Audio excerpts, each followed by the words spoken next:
നമ്മൾ ഇന്നത്തെ വാർത്തകളിലേക്ക് കടക്കുകയാണ്. കേരളത്തെ ആലപ്പുഴയിൽ നിന്ന് ഞെട്ടിച്ച ഒരു രാഷ്ട്രീയ കൊലപാതകത്തിന്റെ വാർത്ത, അതിലേക്ക് തന്നെയാണ് നമ്മൾ ആദ്യം പോകുന്നത്. ആ ഒരു ഞെട്ടലിൽ നിന്ന് ഒരു പക്ഷേ നമ്മൾ ആരും ഇതുവരെ മുക്തരായിട്ടുണ്ടാവില്ല. എന്തായാലും ആലപ്പുഴയിലെ BJP നേതാവായിരുന്ന രഞ്ജിത്ത് ശ്രീനിവാസനെ കൊലപ്പെടുത്തിയ കേസിൽ മാവേലിക്കര അഡീഷണൽ സെഷൻസ് കോടതി ജഡ്ജി VG ശ്രീദേവി ഇന്ന് ശിക്ഷാവിധി പറയും. കേസിൽ വിചാരണ നേരിട്ട പോപ്പുലർ ഫ്രണ്ട് SDP പ്രവർത്തകരായ 15 പ്രതികളും കുറ്റക്കാരാണെന്ന് കോടതി കണ്ടെത്തിയിരുന്നു. ശരണ്യ സ്നേഹജൻ വാർത്തയുടെ വിശദാംശങ്ങളുമായി ചേരും. Saranya, very good morning. ഇന്ന് സുപ്രധാനമായ ഒരു വിധി പറയാൻ കോടതി കാത്തിരിക്കുകയാണ്. ആ വിധിക്കായി കേരളം കാത്തിരിക്കുകയാണ്. ആലപ്പുഴയിലെ രഞ്ജിത്ത് ശ്രീനിവാസന്റെ വധക്കേസിൽ, കൊലക്കേസിൽ ഇന്ന് വിധിയുണ്ടാകുമെന്ന് മനസ്സിലാക്കുന്നു. എപ്പോഴത്തേക്ക് കോടതി വിധി പറയും? എന്താണ് ഈ കേസുമായി ബന്ധപ്പെട്ട വിശദാംശങ്ങളൊക്കെ?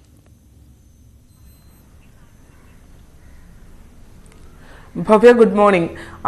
ആലപ്പുഴയിൽ നിന്ന് നേരത്തെ ഭവ്യ സൂചിപ്പിച്ചതുപോലെ തന്നെ കേരളം ആകെ ഞെട്ടിയ 2 കൊലപാതകങ്ങൾ, അതായത് മണിക്കൂറുകളുടെ വ്യത്യാസത്തിൽ ആലപ്പുഴ ജില്ലയിൽ നടന്ന 2 ഇരട്ട കൊലപാതകങ്ങൾ. അതിൽ ഒന്ന് SDP നേതാവ് ഷാന്റെയും മറ്റൊന്ന് OBC മോർച്ചയുടെ സംസ്ഥാന ഭാരവാഹിയായിരുന്ന രഞ്ജിത്ത് ശ്രീനിവാസന്റെയുമായിരുന്നു. അതിൽ രഞ്ജിത്ത് ശ്രീനിവാസൻ വധക്കേസിലാണ് ഇന്ന് കോടതി, മാവേലിക്കര സെഷൻസ് കോടതി നിർണായകമായ ശിക്ഷാവിധി പറയാൻ പോകുന്നത്. കഴിഞ്ഞ ദിവസം കോടതി ഈ കേസിലെ പ്രതികളെല്ലാം തന്നെ, അതായത് 15 പ്രതികളാണ് ഈ കേസിലുള്ളത്. ഇവരെല്ലാം തന്നെ SDP അന്ന് പോപ്പുലർ ഫ്രണ്ടിന്റെയും SDP-യുടെയും പ്രവർത്തകരായിരുന്നു. ഈ 15 പേരും കുറ്റക്കാരാണ് എന്ന് കണ്ടെത്തി എന്നുള്ളതാണ് ഇതിനകത്ത് ഏറ്റവും പ്രധാനപ്പെട്ടത്. അതായത് 15 പേരിലും കൊലപാതക കുറ്റം നിലനിൽക്കുന്നു എന്ന് കോടതി കണ്ടെത്തി എന്നുള്ളതാണ്. അതിനുശേഷം ജനുവരി 22 ശേഷം പിന്നീട് പ്രതിഭാഗം വാദം കേട്ടിരുന്നു. ഇപ്പോൾ പ്രതികൾക്ക് പറയാനുള്ളത് അടക്കമുള്ള കോടതി കേട്ടതിന് ശേഷമാണ് ഇന്ന് ശിക്ഷാവിധിയിലേക്ക് കടക്കുന്നത്. ഇതിൽ ഏറ്റവും പ്രധാനപ്പെട്ട കാര്യം ഈ കൊലപാതകത്തിന്റെ ഒരു സ്വഭാവം തന്നെയായിരുന്നു. അതായത് ഡിസംബർ 18 SDP നേതാവ് ഷാൻ കൊല്ലപ്പെടുന്നു. അതിന്റെ തുടർച്ചയെന്നോണം ഡിസംബർ 19 രാവിലെ 6:30 ആലപ്പുഴ നഗരത്തിലെ സാധാരണക്കാരായ ജനങ്ങൾ തിങ്ങിപ്പാർക്കുന്ന ഒരു റെസിഡൻഷ്യൽ കോളനിയിൽ 10 പ്രതികൾ ചേർന്ന് എത്തി അവര് കൃത്യം നിർവഹിച്ചിട്ട് പോവുകയാണ്. അതായത് ഒരു വീട്ടിൽ 6:30 മണിക്ക് ഒരു വീട്ടിൽ കയറിയാണ് രാവിലെ ഈ കൊലപാതകം നടത്തുന്നു എന്നുള്ളതാണ്.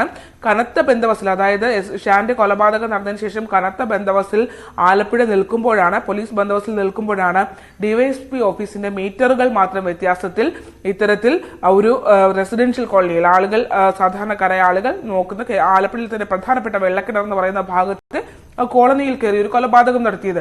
ആ കൊലപാതകത്തിനും പ്രത്യേകതകൾ ഉണ്ടായിരുന്നു. അതായത് ഈ പ്രതികൾ അതിനിഷ്ഠൂരമായാണ് രഞ്ജിത്ത് ശ്രീനിവാസനെ കൊലപ്പെടുത്തിയത് എന്നുള്ളതാണ്.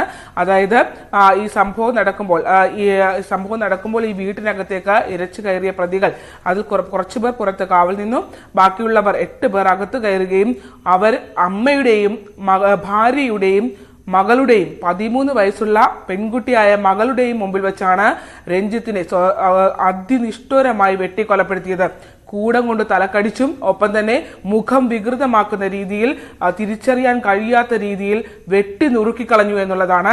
അത് ഈ കുട്ടിയുടെയും അമ്മയുടെയും ഒപ്പം തന്നെ, അതായത് അന്ന് രഞ്ജിത്തിന്റെ അമ്മയ്ക്ക് 63 വയസ്സിന് മുകളിൽ പ്രായമുണ്ട്.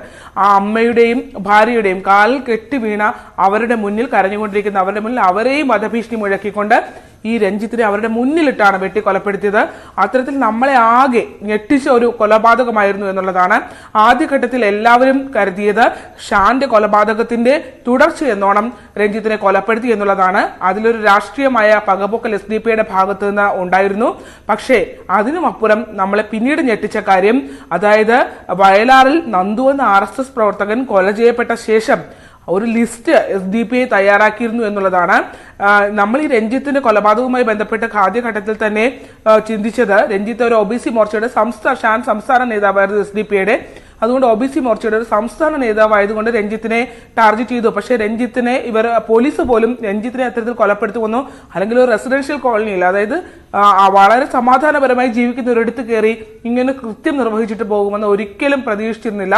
മാത്രമല്ല ഈ അങ്ങനെ വയലാറിലെ നന്ദുവിന്റെ കൊലപാതകവുമായി, RSS പ്രവർത്തകന്റെ കൊലപാതകവുമായി ഇത് കണക്ട് ചെയ്ത് നോക്കുമ്പോൾ ഇതിൽ വളരെ പ്രധാനപ്പെട്ട കാര്യം, വയലാറിൽ നന്ദു കൊല്ലപ്പെട്ടതിന് ശേഷം കൃത്യമായൊരു പട്ടിക ഇതിനകത്ത് തയ്യാറാക്കിയിരുന്നു എന്നുള്ളതാണ്.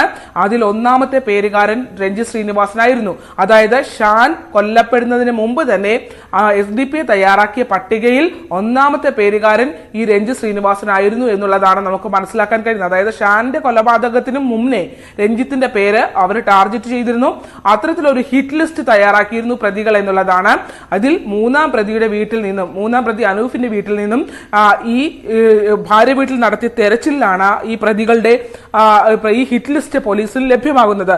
ഇതിൽ ഈ പ്രതിപട്ടിക ഒന്ന് നമുക്കറിയാം, കേരളത്തെ ആകെ ഞെട്ടിച്ച, ആലപ്പുഴ ജനങ്ങളെ ആകെ ഭീതിയിലാഴ്ത്തിയ ഒരു കൊലപാതക കേസാണിത്. ആ കൊലപാതക കേസിൽ പ്രതികളുടെ പട്ടിക ഇതാണ്.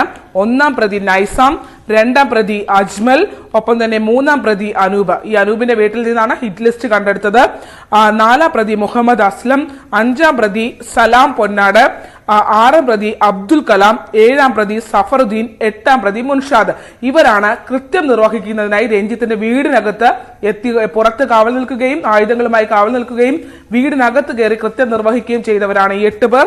അതിനുശേഷം ഈ ഗൂഢാലോചനയിൽ ജസീബ് രാജ, നവാസ്, ഷമീർ, നസീർ, ഇത്രയും പേർ, ഈ 12 പേർ കൊലപാതകത്തിന് സഹായം നൽകി ഗൂഢാലോചന, തെളിവ് നശിപ്പിക്കൽ എന്നീ കാര്യങ്ങൾ കണ്ടുവെന്നുള്ളതാണ്. മറ്റേത് സക്കീർ ഹുസൈൻ, ഷാജി പൂവത്തുങ്കൽ, ഷർനാസ് അഷറഫ്. ഈ ഇത്രയും പേർ ചേർന്നിട്ടാണ് കൃത്യമായി ഈ ഒരു കൃത്യം നടപ്പിലാക്കിയത് എന്നുള്ളതാണ്. അതിൽ CCTV ദൃശ്യങ്ങൾ വന്നു. അതായത് ആലപ്പുഴ കൃത്യമായ ഒരു പോലീസ് ബന്ദോബസ്തിൽ നിൽക്കുന്ന ഘട്ടത്തിൽ ഈ പ്രതികൾ ഒന്നിച്ച് ഇരുചക്ര വാഹനത്തിൽ ഭീതി പരത്തുന്ന രീതിയിൽ സഞ്ചരിക്കുന്നു. ഇവരുടെ മുഖം മറച്ചുകൊണ്ട് ഒരു മുഖം മറച്ച ആയുധങ്ങളുമായി ഇവർ പരസ്യമായി സഞ്ചരിക്കുന്ന ദൃശ്യങ്ങളടക്കം പുറത്തു വന്നിരുന്നു. രാഷ്ട്രീയ നേതാക്കൾ ഉൾപ്പെടെ, അതായത് ആ സമയത്ത് നടക്കാൻ പോയ രാഷ്ട്രീയ നേതാക്കൾ ഉൾപ്പെടെ, രഞ്ജിത്തിന്റെ അമ്മ, രഞ്ജിത്തിന്റെ മകൾ, ഒപ്പം തന്നെ ഭാര്യ ഉൾപ്പെടെ 156 സാക്ഷികളാണ് ഈ കേസിൽ കോടതിയിൽ സാക്ഷിമൊഴികൾ നൽകിയത്. വളരെ വേഗത്തിൽ വിചാരണ പൂർത്തിയാക്കാൻ കഴിഞ്ഞു എന്നുള്ളതും ഒരു പ്രത്യേകതയാണ്. കേസിന്റെ വിചാരണ ഘട്ടത്തിൽ തന്നെ വളരെ നാടകീയമായ ഒരുപാട് സംഭവങ്ങൾ ഉണ്ടായി. അതായത് ആലപ്പുഴ കോടതിയിലായിരുന്നു ഈ കേസിന്റെ വിചാരണ ആദ്യഘട്ടത്തിൽ ആരംഭിച്ചത്. എന്നാൽ തങ്ങൾ ഒക്കെ അവിടെ വിചാരണ കാലയളവിൽ സുരക്ഷിതമല്ല എന്ന് പറഞ്ഞുകൊണ്ട് കേസ് മാറ്റണമെന്ന് ആവശ്യപ്പെട്ടുകൊണ്ട്, കോടതി മാറ്റണമെന്ന് ആവശ്യപ്പെട്ടുകൊണ്ട് പ്രതികൾ സമീപിക്കുന്നു. തുടർന്ന് മാവേലിക്കര കോടതിയിലേക്ക് ഇവരുടെ കേസ് മാവേലിക്കര സെഷൻസ് കോടതിയിലേക്ക് മാറ്റുന്നു. മാവേലിക്കര സെഷൻസ് കോടതിയിലേക്ക് മാറ്റിയതിനു ശേഷം പിന്നീട് ഇവർ പറയുന്നത് തങ്ങൾക്ക് വേണ്ടി ഹാജരാകാൻ അഭിഭാഷകരില്ല എന്ന് പറയുന്നു. തുടർന്ന് ഈ അഭിഭാഷകർ ജി ശ്രീദേവി തന്നെ അഭിഭാഷകർ, അതായത് ലീഗൽ സെല്ലിൽ നിന്നും ഒരു അഭിഭാഷകനെ നൽകുന്നു. എന്നാൽ ആ അഭിഭാഷകനെ വേണ്ട എന്ന നിലപാട് ഇവർ സ്വീകരിക്കുന്നു. എന്നിട്ടും ഇവർക്ക് വേണ്ടി അത്തരത്തിലാണ്. ശരണ്യ, 15 പ്രതികളും കുറ്റക്കാരെന്ന് കോടതി കണ്ടെത്തിയ സാഹചര്യമുണ്ട്. ഈ ഒരു സാഹചര്യത്തിൽ പരമാവധി ശിക്ഷ, മാതൃകാപരമായ ശിക്ഷ പ്രതികൾക്ക് ലഭിക്കാനുള്ള സാധ്യത അത് എത്രമാത്രമുണ്ട്? ഒപ്പം ഒരു കാര്യം കൂടി, എപ്പോഴത്തേക്കായിരിക്കും ഈ കേസിലെ വിധി വരിക?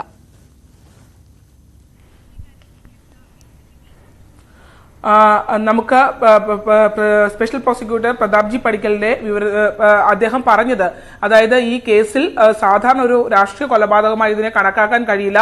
കാരണം നേരത്തെ തന്നെ, അതായത് ഷാന്റെ കൊലപാതകത്തിന്റെ പിന്തുടർച്ച എന്ന രീതിയിൽ ഈ കേസിനെ കണക്കാക്കാൻ കഴിയില്ല. കാരണം നേരത്തെ തന്നെ ഒരു ലിസ്റ്റ് തയ്യാറാക്കിയിട്ടുണ്ട് എന്നുള്ളതാണ്. അതുകൊണ്ട് പ്രോസിക്യൂഷൻ കൃത്യമായി വാദിച്ചത് പരമാവധി ശിക്ഷ പ്രതികൾക്ക് നൽകണം എന്നുള്ളതാണ്. പ്രോസിക്യൂഷന്റെ ആദ്യഘട്ടത്തിൽ തന്നെ ഒരു വിജയമുണ്ടായി. കാരണം ഇതിനകത്ത് ഒരു ലിസ്റ്റ് ഗൂഢാലോചനയിൽ ഉൾപ്പെട്ടവർ എന്നുള്ളത് മാറ്റി 15 പേരും കൊലപാതക കുറ്റത്തിൽ നേരിട്ട് പങ്കുള്ളവരാണ് എന്നുള്ളത് കോടതി കണ്ടെത്തിയിട്ടുണ്ടായിരുന്നു. മാത്രമല്ല, ഇങ്ങനെ ഒരു ഹിറ്റ് ലിസ്റ്റ് തയ്യാറാക്കിയ പ്രതികൾ പുറത്തേക്ക് എത്തിയാൽ അത് സമൂഹത്തിന് തന്നെ ഭയം നൽകുന്ന, അല്ലെങ്കിൽ സമൂഹത്തിന്റെ സുരക്ഷിതത്വം തന്നെ ഇല്ലാതാക്കുന്നതാണ് എന്നുള്ള വാദവും പ്രതാപ്ജി പടിക്കൽ പ്രോസിക്യൂഷൻ അദ്ദേഹം കോടതിയിൽ അവതരിപ്പിക്കുകയും ചെയ്തിരുന്നു. കുടുംബവും കഴിഞ്ഞ ദിവസം പങ്കുവച്ചത് പരമാവധി ശിക്ഷ വേണം എന്നുള്ളതാണ്. എന്തായാലും 11 മണിയോടുകൂടി കോടതി കൂടും. ഈ കേസിന്റെ ഒരു പ്രത്യേകത എന്ന് പറയുന്നത്, സാധാരണ രാഷ്ട്രീയ കൊലപാതകത്തിൽ നിന്ന് വ്യത്യസ്തമായി അമ്മയുടെയും 62 വയസ്സിന് മുകളിൽ പ്രായമുള്ള അമ്മയുടെയും 13 വയസ്സുള്ള കുഞ്ഞിന്റെയും ഭാര്യയുടെയും മുമ്പിൽ നടത്തിയ അതിനിഷ്ഠൂരമായ കൊലപാതകം എന്നുള്ളതാണ്. നമ്മുടെ ഒരു ജീവിതാന്തരീക്ഷത്തിന് തന്നെ താളം തെറ്റിക്കുന്ന രീതിയിൽ ഒരു വളരെ സുരക്ഷിതമായ ആളുകൾ താമസിക്കുന്ന ഒരു സ്ഥലത്ത് കയറി നടത്തിയ കൊലപാതകം എന്നുള്ളതാണ്.